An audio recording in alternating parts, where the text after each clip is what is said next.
நிஜமாவே தகுதியானவங்களை தான் தேர்ந்தெடுக்கிறாங்களா இல்ல பிக் பாஸ்க்கு தேவையான பர்சனாலிட்டியை மட்டும் தேர்ந்தெடுக்கிறாங்களா? சாதாரண மக்களுக்கான மேடையில கேட்கப்பட்ட கேள்விகள் நியாயமானதா? ஜட்ஜஸ் பண்ணுனது சரியா தப்பா?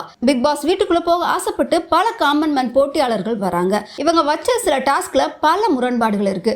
அது மட்டும் இல்லாம அன்றாட வேலைகளை பார்க்கும் சாதாரண மக்கள்கிட்ட போய் நீ எப்படி என்டர்டெயின் பண்ணுவ அப்படின்னு ஒரு ப்ரொஃபஷனல் ஆர்டிஸ்ட் கிட்ட கேட்கிற மாதிரி கேள்விகளை ஜட்ஜஸ் கேட்கிறது கொஞ்சம் யோசிக்க வைக்கிறது. மொத்தம் 10 போட்டியாளர்கள் கலந்துக்கிட்டாங்க.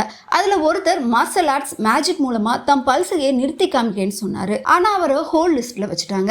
மலேசிய தமிழ் பெண்ணான பர்வீன் பானு ஒரு கன்சர்வேட்டிவ் முஸ்லிம் குடும்பத்தில இருந்து வந்து சாதிச்சிருக்காங்க. ஆனா உங்களுக்கு பதிலா இந்த வாய்ப்பை ஒரு ஏழைக்கு போகலாம்னு நடுவர் ஆரி கேட்ட கேள்விக்கு அவங்க உடனே ஆமான்னு சொன்னதால ரிஜெக்ட் செஞ்சுட்டாங்க. இந்த எபிசோடின் அண்டர்ரேட்டட் கண்டஸ்டன்ட் மணிவண்ணன் தான்.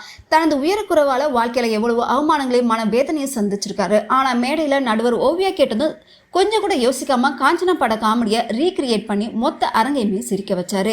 இவருக்கு பர்சனாலிட்டி, ஹியூமர், லைஃப் எக்ஸ்பீரியன்ஸ்னு எல்லாமே இருந்தும் இவரை ஏன் செலக்ட் செய்யாம ஹோல்ல போட்டாங்கன்னு ரசிகர்களுக்கு இன்னும் புரியாத புதிரா இருக்கு. இந்த எபிசோட்ல வந்த ஒரு பெண் தயாரிப்பாளர் தமக்கும் பிக் பாஸ் போக ஆசைன்னு சொன்னாங்க. அதுக்கு நடுவரான ஆரியும் ராஜுவும் உன்கிட்ட தான் எல்லாமே இருக்கே, பணம் காசு இருக்கு, அப்புறம் ஏன் வர, இந்த வாய்ப்பை வேற யாருக்காச்சும் கொடுக்கலாமே அப்படின்னு கேள்வி கேட்டாங்க. பணக்காரங்களா பிறந்தது தப்பு இல்ல, என் ஐடென்டிட்டியை நிரூபிக்க எனக்கு மேடை வேணும் அப்படின்னு மிக தைரியமா கான்பிடண்டா பேசி ஹோல் கார்டை வாங்கிட்டாங்க. 44 வயதான ஸ்ரீ நாகநித்யா நடுத்தர வயது பெண்களாலும் சாதிக்க முடியும் அப்படின்றத நிரூபிக்க வந்ததா கம்பீரமா பேச ஆரம்பிச்சாங்க. அவங்க பேசிட்டு இருக்கும் போதே நடுவில் ஸ்டாப் பண்ணி ஜட்ஜஸ் அடுத்த கண்டஸ்டன்டான அரவிந்த உள்ள இறக்கி 2 பேரையும் மோத விட்டாங்க. உள்ள வந்த அரவிந்த் அந்த அக்காவை அக்கா குமார்னு கிண்டலா கூப்பிட்டு வம்புலுக்க மேடையே சூடாக ஆரம்பிச்சிருச்சு. உங்களுக்கு 40 வயசாயிருச்சு, வாழ்க்கையில கிடைச்ச வாய்ப்புகளை நீங்க பயன்படுத்தல, ஆனா எனக்கு இதுதான் ஆரம்பம், அதனால எனக்கு தான் வாய்ப்பு வேணும்னு அரவிந்த் பேச நாகநித்யா பயங்கரமா ட்ரிகர் ஆயிட்டாங்க.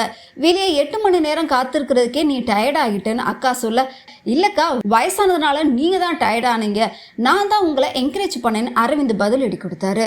போக போக நாகநித்யாவும் குரல் உயர்த்தி சண்டை போட்டாலும் அரவிந்த் கொஞ்சம் கூலாவும் ட்ரிகர் பண்ற மாதிரியும் பேசி ஜட்ஜஸ் மனசுல இடம் பிடிச்சிட்டாரு. இறுதியில ஸ்ரீ நாகநித்யாவை ஜட்ஜஸ் ரிஜெக்ட் செஞ்சுட்டாங்க. அரவிந்த ஹோல்ல போட்டுட்டாங்க.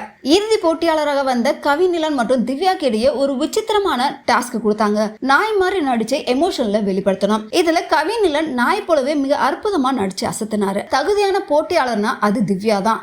ஆரி கொடுத்த ஒரு டாஸ்க்ல ஒரு மனுஷனை என்னால நாய் மாதிரி நடத்த முடியாது, அது என் கொள்கைக்கு எதிரானது அப்படின்னு திவ்யா உறுதியா சொன்னாங்க. ஆரி அவங்களோட அடையாளத்தை மாத்தி கொடுத்தப்ப கூட அவங்க மாறாம இருந்தது அவங்களோட சிறந்த குவாலிட்டியை காட்டுச்சு. அதனால அவங்கள செலக்ட் பண்ணிட்டாங்க. மொத்தம் 10 போட்டியாளர்களை ஒரு நபரை செலக்ட் பண்ணிருக்காங்க. 6 பேர் ஹோல்ல இருக்காங்க, 3 பேரை ரிஜெக்ட் பண்ணிருக்காங்க. பிக் பாஸ் காமன் மேன் ஷோவோட ஜட்ஜஸ் பண்றது உங்களுக்கு சரியா படுதா?